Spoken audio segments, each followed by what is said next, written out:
Hello, I'm Diane Dieterich of C3D, and welcome back to SketchUp Quick Tips, or as I like to call it, stuff I wish people would have told me a long time ago. Today we're going to work on creating our own special artwork.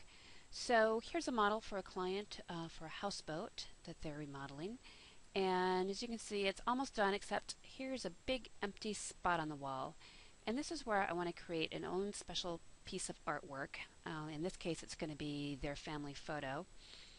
But it could also be a special piece of art that you're designing around. It could be a great grandpa, Uncle Joe and his family.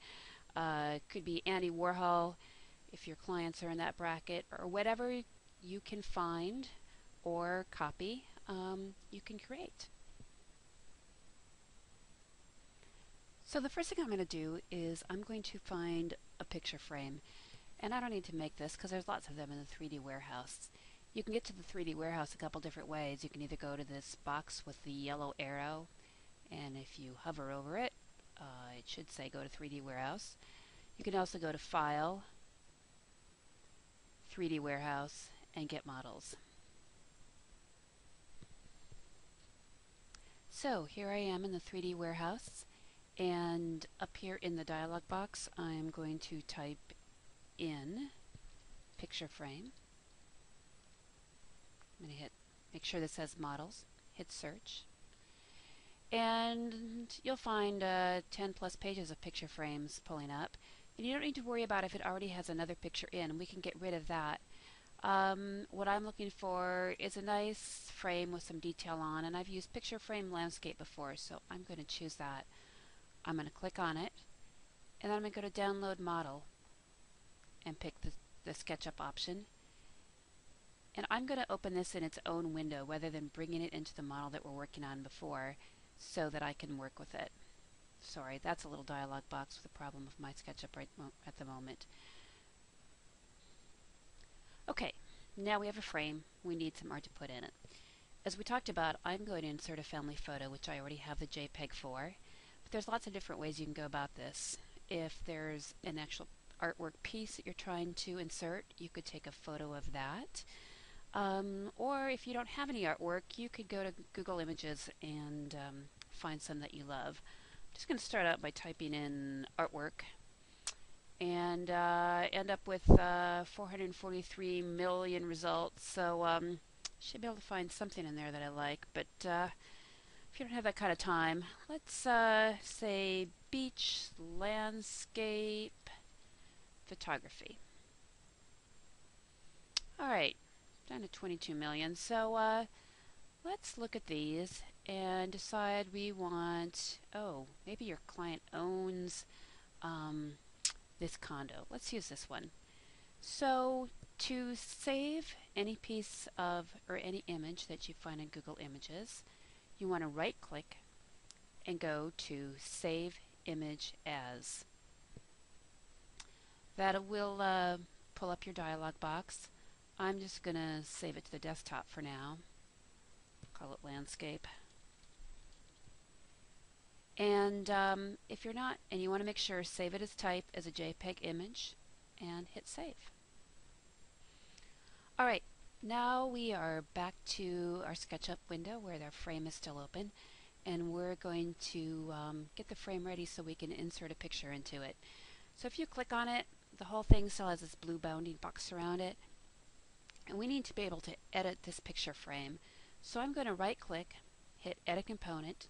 I'm going to click on it again, and there's another blue frame, which means we need to keep clicking, so we're going to edit again, edit group.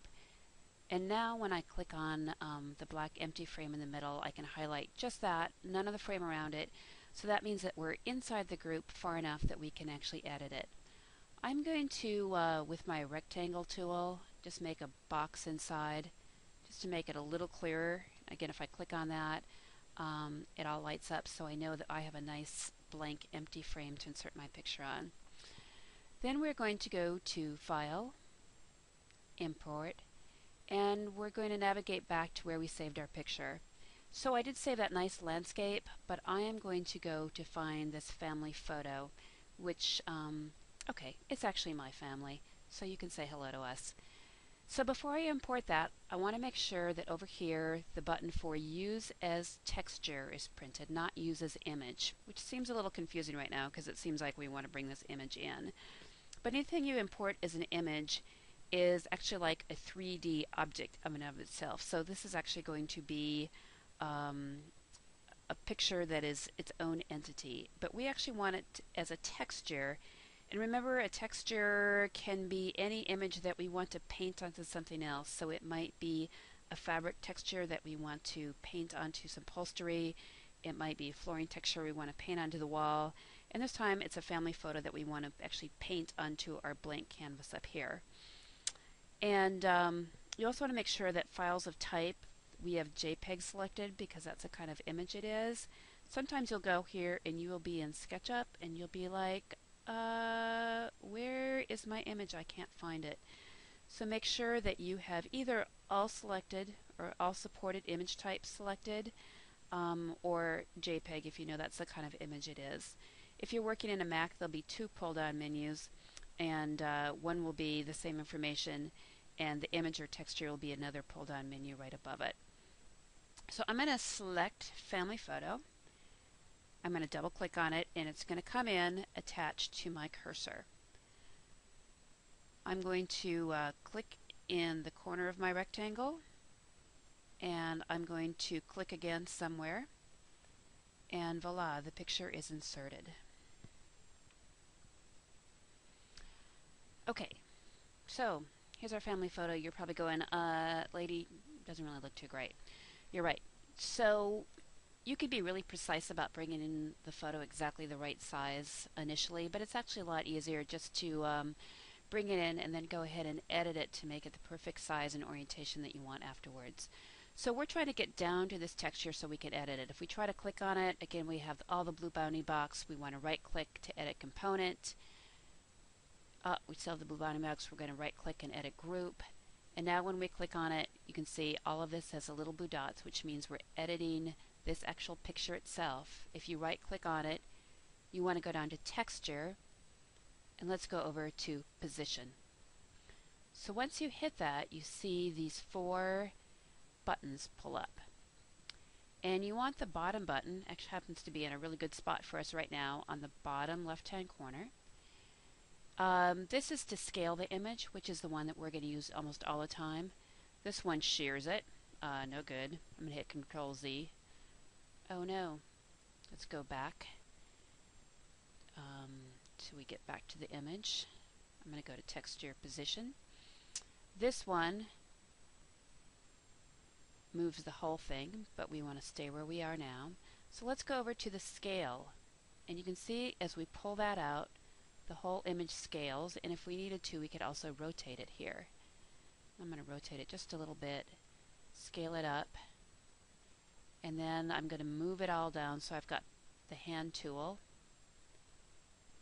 and now it's a little too small. We can see it up here, so I'm going to go to the scale tool again and scale it. So I'm going to play around with it until I have the image where I want it in the frame. Then I'm going to go outside the image, right click, and hit Done. And I'm going to hit Close Group, Close Component. And there we are. Alright, this is exciting. We're getting close to being done. So you might not like the material on this frame. If you don't, hold on to a future SketchUp class and we'll talk about how to change that. But right now, this is perfect. So let's go ahead and get this artwork we've created into our SketchUp model. We're going to start by saving this file. We're going to go to File, Save As. Again, in the real world, I would have a folder for this project and would probably save it there. But just for now, I'm going to save it on the desktop. I'm going to call it Framed Family Photo. And I'm going to hit Save. Then I'm going to go over back to our original SketchUp model, and we're going to bring it in.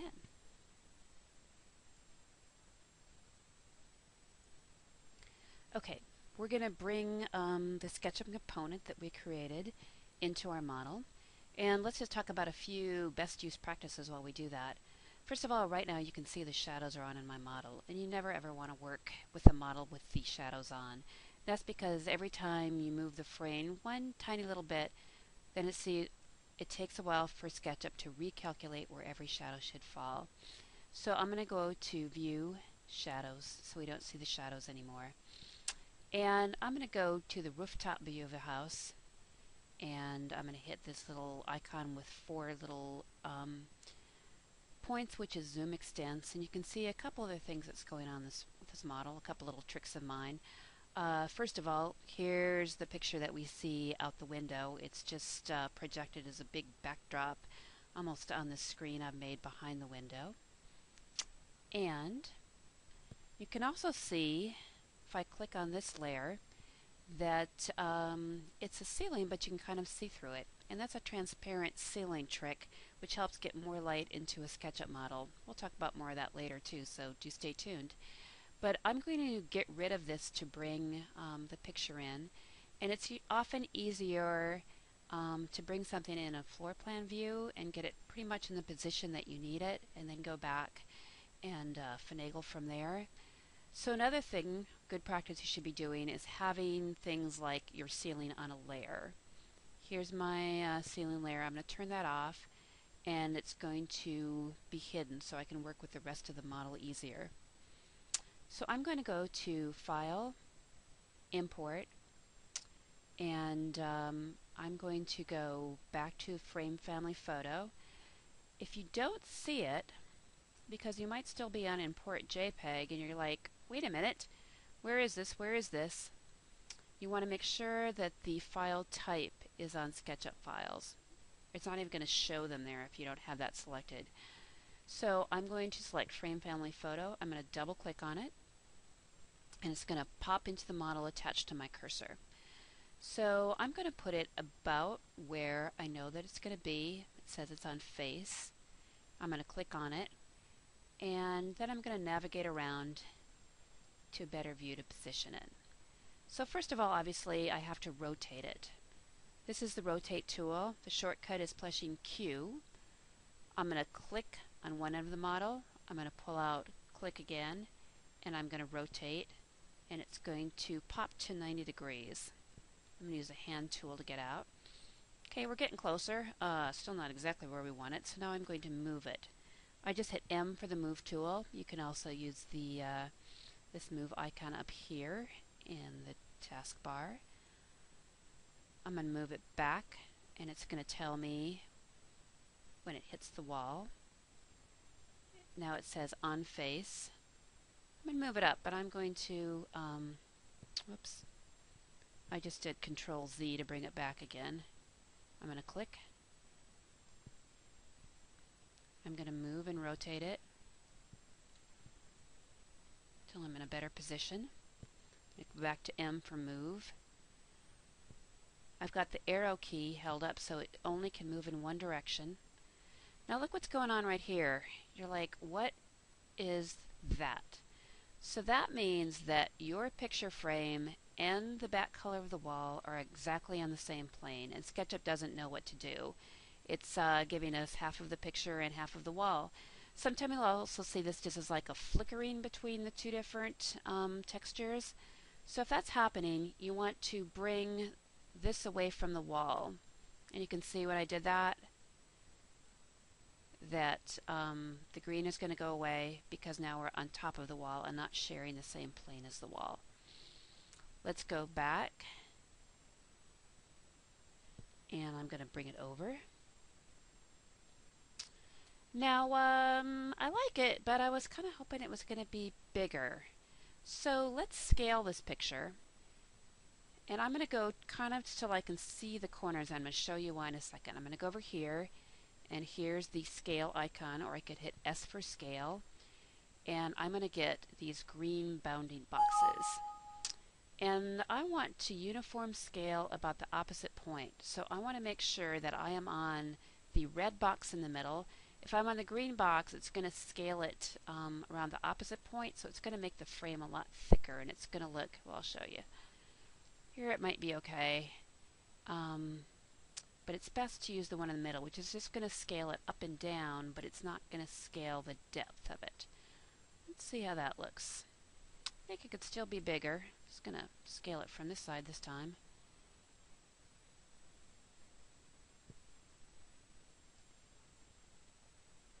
Let's see.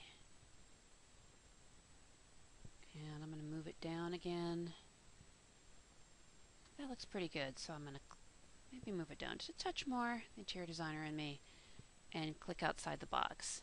Let's go back to the original scene tab that we made. And wow, look it.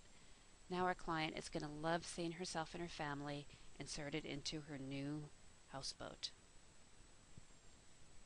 Alright, so everybody raise your hands if you think your clients would love to see their family photos or their vintage heirlooms or their beloved artwork showing up in the model that you create for them. And the answer is yes. It's a great way to get clients excited about your plan, to get them to buy into it, to get them to yes. This is Diane Dieterich of C3D, and thanks for spending a few minutes with me.